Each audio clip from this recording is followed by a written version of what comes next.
shape, we have tomato, we have onion, we have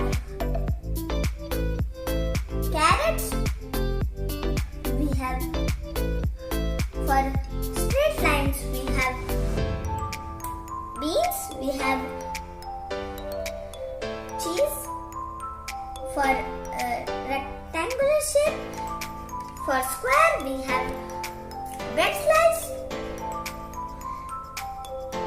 Last but not least, I have small dots also.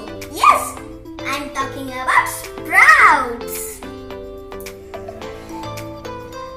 Let us fill these ingredients in this bread slice.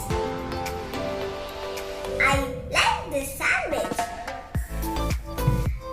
We put this tomato and cucumber and onion in this sandwich. And carrot we use.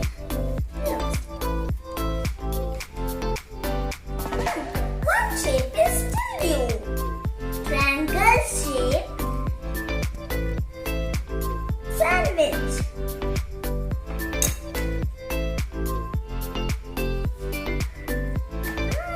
Yummy, delicious. One shape, I think my platter is incomplete. Oval shape egg, because Sunday ho ya Monday, rose khao one day. My platter is complete. Thank you for watching this video. Bye.